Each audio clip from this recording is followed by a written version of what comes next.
শেফালি জারিয়াওয়ালা তো মাত্র 42 ইয়ার্সে আমাদের ছেড়ে চলে গেল। প্রথম যখন মৃত্যুটার সামনে আসলো তো অনেক নানা রকম জল্পনা কল্পনা, কারণ এদের মতো মডেলরা হিরোইনরা অনেক কিছু সাফার করে যেটা সামনে আসে না, তো একটা ডাউট লাগছিল। হ্যাঁ, যেহেতু পুলিশও এটাকে পোস্টমর্টম করতে বলেছে, কারণ যে নার্সিংহোমে নিয়ে গেছিলো নার্সিংহোম বলেছে ব্রড ডেড। তো ব্রড ডেড যখন হয় তখন তার মানে এটাকে পোস্টমর্টম করতে লাগে, কারণ তার মৃত্যুটা কী কারণ হচ্ছে জানতে লাগবে। তো সেখানে অনেক ডাউট ছিল কেন হলো। হ্যাঁ, কারণ শেফালি আমরা সবাই জানি আগে মিত ব্রাদারের সাথে বিয়ে হয়েছিল, আর সেই বিয়েরতে ওই কাটা লাগা গান সেই মিত ব্রাদার্সের সাথে করেই সে বিশাল নাম কামিয়েছিল, এবং তারপর সেখান থেকে ওর ডিভোর্স হয়ে যায়। তারপর তার জীবনে আসে মিস্টার ত্যাগী, মানে পরাগ ত্যাগী। তারপর 2014-তে ওরা বিয়ে করে, এবং 11 বছর ধরে ওদের সম্পর্কটা চলছে। তাহলে এইরকম একটা সম্পর্ক মাঝে এত সুন্দর দেখতে মাত্র 3 দিন আগেও যে একটা পোস্ট দিয়েছে, যে পোস্টটা খুবই স্টাইলিশ ড্রেসে, তো তার মৃত্যুর কারণ কি হতে পারে বা কেন হতে পারে? তো সারাদিন ধরে সব জায়গাতেই ছিল কাটা লাগা গান, আর তাকে নিয়ে অনেক কিছু কথাবার্তা। তার বড় হওয়া, পড়াশোনা, গুজরাটে পড়াশোনা করেছে, গুজরাট কলেজ থেকে ইনফরমেশন অ্যান্ড টেকনোলজি নিয়ে পড়াশোনা করেছে। কাটা লাগার গানটা ভাইরাল হয়ে যাওয়ার পর সে নানা রকম কাজ পেয়েছে, এবং সবকটা কাজের মূল স্রোত কিন্তু ওই কাটা লাগা গানের জন্যই হয়েছে। তারপর ছোটোখাটো মুভিতেও রোল করেছে। তো এরকম আমরা দেখতে পেয়েছি অনেক জায়গাতে রোল করেছে। তো তাহলে তার মৃত্যুর কারণ কি? এত স্টাইলিশ লাইফ। তারপর সিকিউরিটি গার্ডকে জিজ্ঞেস করলো, সিকিউরিটি গার্ড বললো যে মাত্র 2 দিন আগে, মানে পরশু দিনও ওরা স্বামী স্ত্রী কোথাও যাচ্ছিল, 2টো কুকুরকে নিয়ে গাড়িতে উঠছিল, তখন সিকিউরিটি গার্ড দেখেছে। তাহলে একদিনের মধ্যে, মানে 48 ঘন্টার মধ্যে সে নেই কেন? গতকাল আর 10টার সময় নাকি গাড়ি এসেছিল হঠাৎ করে, তারপর হসপিটাল নিয়ে যাওয়া হয়েছে। তারপর সকালবেলা যখন ডিক্লেয়ার করা হলো সে আর পৃথিবীতে নেই, তখন তার মা, তার হাজব্যান্ড দুজনেই গাড়িতে বসে হাউ করে কাঁদছিল, সেটাও চোখের সামনে আসলো। তারপর পুলিশ বললো পোস্টমর্টম করতে লাগে, পোস্টমর্টম করার পর নিয়ে আসা হলো। তারপর সদবা মরলে, যেটা আমাদের নিয়ম আছে, 16 শৃঙ্গার করে একদম, কারণ এদের মতো মডেলরা চিরকাল সাজতে ভালোবাসে, তাই যখন যাওয়ার সময় ওদেরকে পুরো সাজিয়েই দেওয়া হয়। আর তাছাড়া এত কম বয়সে যার মৃত্যু, তাকে তো 16 শৃঙ্গার করতেই লাগে, আর আমাদের ধর্মও সেটা আছে, আর সে তো সদবাই মারা গেছে। তাহলে মৃত্যুর কারণ কি হতে পারে? মৃত্যুর কারণ এরকম, এই যারা মানে এই ধরনের গ্ল্যামার ওয়ার্ল্ডে থাকে, এরা মৃত্যুর কারণ আমরা অনেক সময় খুঁজে বেড়াই। 40, 42, 45 বছরে এরা অনেক সময় মারা যায়। এরা তো খুব ফিটনেস কনসিয়াস থাকে, জগিং, এক্সারসাইজ, হ্যাঁ, নানা রকম ইসে করা, প্ল্যাঙ্ক, হ্যাঁ, কার্ডিয়াক এক্সারসাইজ নানা রকম করে। খাওয়া নিয়েও ফ্যাট নেবে না, কার্বোহাইড্রেট নেবে না, প্রতিটি খাওয়া মেপে ক্যালোরি। তারপর জুস, নানা ধরনের জুস, ফ্রুটস, যেটা কিন্তু খুব দরকার আমাদের শরীরের জন্য। তো এইরকম জিনিস ওরা প্রচণ্ডভাবে খায়। তারপরেও কেন ওদের স্প্যান অফ লাইফটা এত কম টাইমের জন্য হয়? কিসের জন্য হয়? তো আমরা সবার ক্ষেত্রে জানি এরা এত মাত্রা কনসিয়াস থাকে ওদের ফিগার নিয়ে, ওদের লুকস নিয়ে, কারণ ওদের তো গ্ল্যামার ওয়ার্ল্ড, লুকসের একটু এদিক সেদিক হলে কাজ পাবে না। বিভিন্ন অ্যালবাম, ও প্রচুর অ্যালবাম করেছে, তো বিভিন্ন অ্যালবাম করার জন্য প্রচণ্ড লুকস দরকার। আর যারা একবার সৌন্দর্যটাকে গ্রহণ করে ফেলে, সুন্দরতাটাকে গ্রহণ করে ফেলে, ওরা সবসময় ভয় পায় আমাকে দেখতে খারাপ লাগছে না তো, আমাকে দেখতে অড লাগছে না তো। এটা কিন্তু সমস্ত, নট অনলি গ্ল্যামার ওয়ার্ল্ড, যারা সত্যিকারের সৌন্দর্যটাকে নিয়ে বড় হয়েছে বা সুন্দরতাটাকে দাম দিয়েছে, এরা কিন্তু আমি দেখেছি আমাদের আশেপাশেও যারা থাকে, যারা রিয়েল সৌন্দর্যকে ভালোবাসে, এরা কিন্তু এ মা এত চুল পড়ছে কি আর বলবো, ইস রাম রংটা কি কালো হয়ে গেল, উফ মা কত মোটা হয়ে গেলাম। তো এরা কিন্তু সুন্দরতাটাকে নিয়ে বাঁচার চেষ্টা করে এবং সুন্দরতাটাকে যথেষ্ট দাম দেয়। তো সেই সৌন্দর্যর জায়গাটাকে ধরে রাখার জন্য ওরা অনেক কিছু করে। তো সেখানে উঠে আসলো যে শেফালি জারিয়াওয়ালা নাকি থাইরয়েডে ধরা পড়েছে, এবং তার জন্য, এবং এটা হচ্ছে মোটা থাইরয়েডটা, মানে হাইপার থাইরয়েডটা, তো তার জন্য ও একটু রোগা হওয়ার জন্য একদম ইন্টেন্স ওয়ার্কআউট তো ঘরে করতোই, তাছাড়া নুন ছাড়া, সুগার ছাড়া ডায়েট, এমনকি কার্বস নেওয়া, কার্বস তো এমনি পছন্দ করে না, কিন্তু আরও অনেক কমিয়ে ফেলেছে, কিছুই না। বয়েলড সবজিও যদি নেয় সেটা তো নুন নেই। হ্যাঁ, দুপুরবেলা নাকি কুক যে বললো, দুপুরবেলা নাকি ও ডালিয়া উইথ সবজি খেয়েছে, সাথে ছিল পনিরটা জাস্ট একটু সটে করে নিয়েছে এর সাথে কড়াইতে, বাট নো নামাক, কোনো নুন দেয়নি। তো আর ডালিয়া আর সবজি সেট বয়েলড, রাত্রেবেলা ওরকম একটা খাওয়া, কিন্তু সেখানে না তো নুন না তো সুগার। তো আমরা সবাই জানি আমাদের বডিতে কিছুটা হলো নুন চিনি দরকার পড়ে, স্পেশালি এখন গরমের দিনে সামার সিজনে নুন চিনিটা দরকার পড়ে। কিন্তু ওরা একদমই আচ্ছা নুন যদি ডাইরেক্ট র চিনিও না নেই, যেহেতু আমরা যারা ভাত খেকো চালের মাধ্যম দিয়ে আমরা সেটা পেয়ে যাচ্ছি, হ্যাঁ কার্বোহাইড্রেটটা পেয়ে যাচ্ছি, সেখানে ওরা রোগা হওয়ার জন্য, এবং এটাও শোনা যাচ্ছে ওকে নাকি আরেকটু রোগা হতে লাগবে কোনো একটা জায়গা, নিজেও একটা ইসে দিয়েছিল ইনস্টাগ্রামে যে নতুন কিছু করতে আসছে, মানে কোনো একটা জায়গাতে চান্স পেয়েছে, তাতে ওকে আরেকটু রোগা হতে হবে। আর সেই রোগা হওয়ার জন্য যেহেতু ওর থাইরয়েড আছে, একে তো থাইরয়েড ওষুধ নিতে লাগছে, তার উপর রোগা হওয়ার জন্য সব কিছু খাওয়া দাওয়াটাও মোটামুটি স্টপ করে দেওয়া হয়েছে।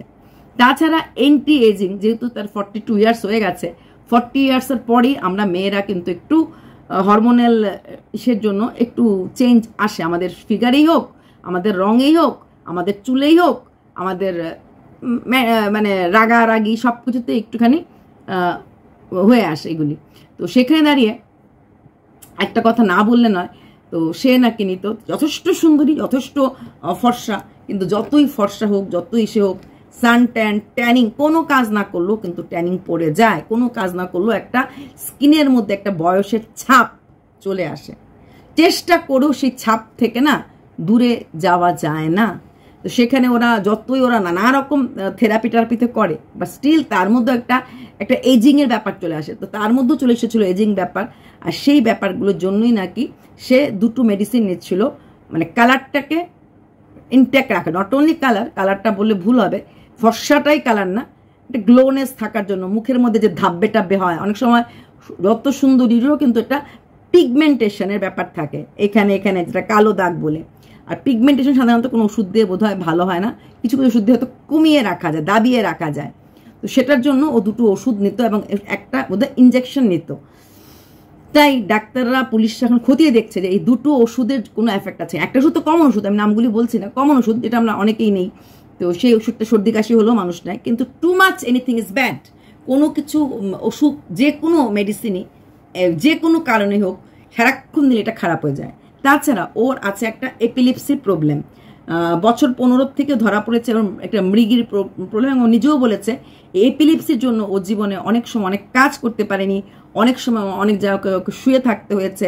আমরা সবাই জানি এপিলিপসিটা জন্য ওষুধ নিতে লাগে, এবং এপিলিপসিটাতে একটা কোথাও না কোথাও একটা নিউরোলজিক্যাল ব্যাপার চলে আসে। তো ওর একটা এপিলিপসিও ছিল, এপিলিপসি থাকা, থাইরয়েড থাকা, তার মধ্যে অ্যান্টি এজিং কিছু মেডিসিন নেওয়া, এবং নিজেকে অ্যান্টি এজিং মানে বয়সটাকে ধরে রাখতে হবে, আমরা বুড়ো হব না, we should look like 25 years. যেই বয়সে যেই সুখটা, এটা ওরা পেতে চায় না। ওদের কথা হয়েছে মে 16 সাল কিন্তু অ্যাকচুয়ালি গ্ল্যামার ওয়ার্ল্ডে গ্ল্যামারটা মেনটেন করতে লাগে, এইজটাকে ওরা মেনে নিতে চায় না, কিন্তু এইজটা মেনে নেওয়াই ভালো। তো সেখানে সে সেটা করেনি, এবং সে চেষ্টা করছিল নিজেকে আরো ধরে রাখার। যত সুন্দরী হোক না কেন, এইজ ডিকেজ অল, ইংলিশে কথা আছে, হ্যাঁ। সেই ক্লিওপাট্রা থেকে শুরু করে সমস্ত সুন্দরী কিন্তু বয়সের সাথে সাথে ঢলে পড়ে। শুধু যৌবন ঢলে যায় না, আমাদের যে চলা ফেরা হাঁটা সব কিছুতেই। দেখো একটা স্পোর্টস পার্সোনালিটিকেও রিটায়ারমেন্টে যেতে লাগে, ওরা কি ফিটনেসের জন্য খেয়াল করে না? করে, বাট স্টিল একটা এইজের পর আমাদের ফুল স্টপ বা কমা দিতে লাগে। আর এই গ্ল্যামার ওয়ার্ল্ডের ওরা চায় যে না, আমাকে গ্ল্যামার ধরে রাখতেই লাগবে, আমি 1 ইঞ্চিও মোটা হব না, হরমোনাল কোনো ব্যাপার থাকলেও আমি সেটাকে সেই হরমোন থেরাপি দিয়েই হোক। আজকাল আমাদের কাছে সমস্ত রকম মেডিসিন, সব রকমের ব্যাপার আছে, অ্যান্টি এজিংয়ের যেরকম ব্যাপার আছে তেমনি হরমোনাল মেডিসিন আছে, so that we can carry, যে না হরমোনাল এটা এই সময়টা মেয়েদের কমে যায়, সেই জায়গাটাকে ট্রিটমেন্ট করিয়ে মেডিসিন, জাস্ট মেডিসিন। সাপ্লিমেন্ট প্রচুর পাওয়া যায়, রোগা হওয়ার জন্য সাপ্লিমেন্ট, ফর্সা হওয়ার জন্য সাপ্লিমেন্ট, মানে আমাদেরকে, মানে গ্ল্যামার ওয়ার্ল্ডের কথা হচ্ছে আমাদেরকে সুন্দর থাকতে লাগবে, আমরা কিছুতেই নিজের বয়সটা জাহির করব না। সেটা কতটা হেলথের উপরে এফেক্ট পড়ে সেটা হয়তো অনেক সময় ওরা খেয়ালও রাখে না। সবার হেলথ কন্ডিশন সমান না, যেহেতু ওর একটা মৃগী রুগীর ব্যাপার ছিল, একটা এপিলিপসির ব্যাপার ছিল, তাহলে সেখানে একটা নিউরোলজিক্যাল ব্যাপার থাকে। এপিলিপসিটা তো ভেতর থেকে নার্ভের থেকে হয়, তো সেখান থেকে একটা প্রবলেম থেকেই যায়। তার উপরে এই মেডিসিনগুলি, তার উপরে বিলকুল গত 1 মাস ধরে প্রচণ্ড ওয়ার্কআউট করা হচ্ছে যাতে সে কোনো অবস্থাতে মোটা না হয়, এবং খাওয়ার মধ্যে এতটা ডায়েট, ক্র্যাশ ডায়েট না ক্র্যাশ ডায়েট নিচ্ছিল যাতে কোনো অবস্থাতেই মোটা নয়। শুধু ওরা ক্র্যাশ ডায়েটে কি শুধু একটু ফল খেয়ে নেয়, শুধু বয়েলড সবজি খেয়ে নেয়, দুটো বয়েলড এগ খেয়ে নেয়। তো এইগুলি হচ্ছে তো ক্র্যাশ ডায়েট, মানে বিলকুল নুন চিনি কার্বস কিছুই খায় না, এবং উইদিন 10-15 দিনের মাঝেই ওরা কিন্তু ওয়েটটা কমিয়ে ফেলতে পারে। তো এই রকম জিনিসগুলি আমাদের হেলথে, এটা কিন্তু শুধু ওরা বলতে না, যদি আমরাও একটু চেষ্টা করি, 4-5 কেজি কমিয়ে ফেলাটা খুব বড় ব্যাপার না, তবে চেষ্টা থাকতে লাগবে। আমি যেরকম একদমই সেসবের দিকে যাই না, সেটা আলাদা কথা, কিন্তু এরা মারাত্মক চেষ্টাটা থাকে। তো সেই সব দিক থেকে বিবেচনা করেই কিন্তু আজকে সে কত কম বয়সে পৃথিবীতে চলে গেল। সুন্দর থাকাটা দরকার, কিন্তু বয়সটাকে আমাদের মেনে নিতে হবে, মানিয়ে নিতে হবে। আমরা 16 বছর 15 থেকে 16 বছর বয়সের বাচ্চাই মাধ্যমিক দেয়, বোর্ড এক্সাম দেয়, ওই 17-18 বাচ্চাই ক্লাস 12 দেয়। তো ওইটা একটা এজ। তো ঠিক তেমনি আমরা 23 থেকে মোটামুটি ধরো আজকে দিন অনেক বেশি বয়সে বিয়ে হয়, 23 থেকে 30 ম্যাক্সিমাম বিয়ে হয়ে যায়। হ্যাঁ, তো এইগুলি না একটা বয়স আছে। এখন 40 বছরও অনেক মেয়েরা বেশি, আলাদা কথা, সেটা হচ্ছে আলাদা কেস। তো সেখানে 42 এজ হয়ে গেছে, 40 বছরের পরে মেয়েদের একটা সব দিকে একটা চেঞ্জ আসে, চারিদিকে চেঞ্জ আসে। সেই চেঞ্জটাকে অ্যাকসেপ্ট করতে হবে। আর সেই চেঞ্জের জন্য যদি গ্ল্যামার ওয়ার্ল্ডে থাকা সত্ত্বেও আমার গ্ল্যামারে কোথাও কিছু কম হয়ে যায়, মেনে নিতে হবে। যথেষ্ট সুন্দরী ছিল, কিন্তু আরও বেশি ইন্টেন্স ওয়ার্কআউট, আরও বেশি, মানে সব দিকে, একদিকে তো প্রচণ্ড ওয়ার্কআউট, তার মধ্যে খাওয়া দাওয়া এত কম, তার মধ্যে মেডিসিন, তার মধ্যে থাইরয়েড, সব কিছু মিলিয়েই কিন্তু এফেক্টগুলি হয়। এবং আমরা দেখি জিমে ওয়ার্কআউট করতে করতে মারা যাচ্ছে। কালকে রাত্রে নাকি খাওয়ার পর হঠাৎ করে নাকি প্রচণ্ড বুকে ব্যথা হচ্ছিল। তো যখনই বুকে ব্যথা হচ্ছিল সঙ্গে সঙ্গে হসপিটাল নিয়ে গেছে, অত যাওয়ার পর মধ্যেই হয়তো সে হয়তো ছিল না, কারণ কার্ডিয়াক অ্যারেস্ট অ্যাট ফার্স্ট নজরে ডাক্তাররা বলেছে কার্ডিয়াক অ্যারেস্ট। আর অ্যাকচুয়ালি কী হচ্ছে সেটা হয়তো আমরা পেয়ে যাব আফটার পোস্টমর্টম রিপোর্ট এভরিথিং। তবে হাজব্যান্ড এবং মা প্রচণ্ড ভেঙে পড়েছে, প্রচণ্ডভাবে কান্নাকাটি করছে। তো এখানে কোনো ফাউল প্লে আছে বলে মনে হয় না, কারণ ওদের নাকি সংসারটা ভীষণ সুখের ছিল। মানে হাজব্যান্ড ওয়াইফের মাঝে ছেলে মেয়ে নাই, দুটো কুকুর আছে। হাজব্যান্ড ওয়াইফের মাঝে এই 11 বছরের সংসারটার মাঝে কিন্তু বন্ডিং ছিল, যেটা ওদের ক্লোজ ফ্রেন্ডরাই বলছে, এমনকি সিকিউরিটি গার্ডরাও বলছে যে ওদেরকে একসঙ্গে সবসময়, পরশুদিনও দেখা গেছে। তাই সেখানে কোনো মানে ফাউল প্লে বা ব্যাড স্মেল পাওয়া যাচ্ছে না। তাও পোস্টমর্টম করতে দেওয়া হয়েছে, রিপোর্টটা তো আসবেই। আর কি সুন্দর করে সাজিয়ে একদম 16 শৃঙ্গার করে, ওরা তো খুব সাজতে ভালোবাসে, সাজতে আমরা সমস্ত মহিলারই ভালোবাসি, বাট ওকে একদম নতুন বউয়ের মতো করে সাজিয়ে সেখানে পাঠানো হলো। এখন বোধহয় মনে করছো হাজব্যান্ড, যদি আমি একটু জোর করে খাওয়াতাম, যদি একটু মেডিসিনগুলি কম খেত, আসলে এই গ্ল্যামার গ্ল্যামার গ্ল্যামার, ছেলেরাও এই বাইসেপ ট্রাইসেপের জন্য কত রকম সাপ্লিমেন্ট, কত রকম কি হেলথ ড্রিঙ্কস, পাওয়ার ট্যাবলেট, কি কি সব নেয়। আর মেয়েরাও স্লিম লিন অ্যান্ড থিন হওয়ার জন্য কত কিছু, কত এক্সারসাইজ, কত হাঁটা, কত খাওয়ার কম, কত শুধুমাত্র এক বেলা খাওয়া। তো এগুলি করতে করতে আলটিমেটলি প্রচণ্ডভাবে কিন্তু হেলথে গিয়ে এফেক্টটা হয়, যেটার প্রমাণ হচ্ছে এই শেফালি জারিওয়ালা। তাই আমরা সব কিছুই করবো একটা লিমিটের মাঝে রেখে। অবশ্যই নিজেকে প্রেজেন্টেবল রাখাটা দরকার।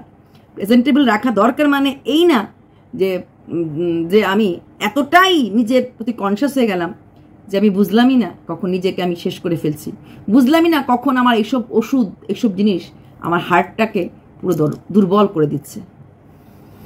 যে যায় সে চলে যায়, যারা থেকে যায় তারাই হয়তো কান্নাকাটি করে। বাই।